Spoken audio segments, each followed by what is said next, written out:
The beach chairs are there, the resorts are there, the waiters are standing at attention, menus in hand. The infinity pools still shimmer under an Aegean sun. But something is missing. Something that was once so predictable, so guaranteed that an entire national economy was built around it. The tourists are gone. Not completely, not yet, but the numbers don't lie. And right now, the numbers are telling a story that the Turkish government desperately does not want you to hear. In July 2025, foreign tourist arrivals in Turkey fell by nearly 5% compared to the same month in 2024, meaning Turkey welcomed 6.97 million foreign tourists, down from 7.33 million a year earlier. That might sound like a rounding error to you, but when you zoom out, when you trace the arc of what Turkey built, what it sacrificed, what it gambled, and what it is now losing, that number becomes the first crack in a dam that has been under pressure for years. This is not a travel story. This is an economic thriller, and it starts, as all great economic thrillers do, not at the bottom, but at the top. To understand what Turkey is losing, you have to understand what Turkey built. And what it built was genuinely one of the most extraordinary tourism empires the modern world has ever seen. Go back to the early 2000s. Turkey was an emerging market, a country straddling two continents, sitting at the crossroads of history, culture, and geography in a way that no other nation on earth could replicate. You had Istanbul, ancient, electric, pulsing with bazaars and minarets and Byzantine ghosts.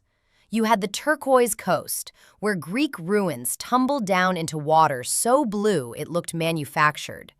You had Cappadocia, where hot air balloons floated over fairy chimneys at dawn. And critically, you had something that Europe's other sun destinations could not match on price. Turkey was outrageously, almost dangerously cheap. A German family could fly to Antalya, spend 14 days at an all-inclusive 5-star resort, eat like kings, drink like sailors, and return home having spent less than a long weekend in Paris. A British couple could book a boutique hotel in Bodrum for what they'd pay for a budget room in Barcelona. This was the Turkish proposition: maximum experience, minimum cost. It was a deal that tens of millions of people found irresistible. For decades, Turkey's biggest advantage was its affordability. Families from Germany and the UK flocked to Antalya, Bodrum, and Marmaris for week-long beach holidays that combined low prices with high-quality service. And the industry scaled to meet that demand with breathtaking ambition. Coastal towns that were quiet fishing villages in the 1980s became cities of hotel towers, water parks, marina complexes, and golf resorts. Turkey didn't build for modest tourism, it built for domination. And for a long time, domination is exactly what it achieved. In 2024, Turkey reached 52.6 million foreign visitors, nearly 62.3 million when including Turks living abroad, making it the world's fourth most visited country. Tourism income jumped to over $61 billion, record after record, year after year.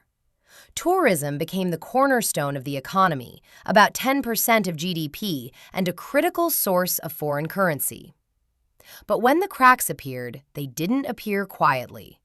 They appeared with the full weight of a system that had bet everything on one hand and was starting to lose. To understand the collapse, you have to understand the poison already inside the system. And that poison has a name: unconventional economic policy. For years, leadership pushed an economic belief that high interest rates cause inflation, opposite to mainstream economics. Rates were cut aggressively, the central bank reshaped, and the Turkish lira began to collapse. Inflation surged, at one point exceeding 85%. The currency lost massive value. At first, this actually helped tourism. A weaker currency made Turkey incredibly cheap for foreigners. Visitors flooded in. But then inflation exploded faster than the currency could compensate. Prices of goods skyrocketed, some by over 1,000% in just a few years. The cost of running hotels surged. Food prices especially became unsustainable. And then came the turning point. The lira stabilized slightly, but prices stayed high. Suddenly, Turkey was no longer cheap. A family holiday that once felt like a bargain now costs thousands of dollars, comparable to luxury destinations. Tourists noticed. European bookings dropped. Germans and British travelers, Turkey's core markets, began choosing alternatives like Greece, Spain, and Egypt. The tourists didn't disappear, they just went somewhere else. Meanwhile, competitors grew stronger, more modern, more aggressive. Turkey, meanwhile, kept relying on an old model, all-inclusive resorts and long stays. But global travel behavior is changing. People now prefer shorter trips, more variety, and flexible experiences. The system Turkey built no longer matches the market it serves. At the same time, geopolitical risks increased.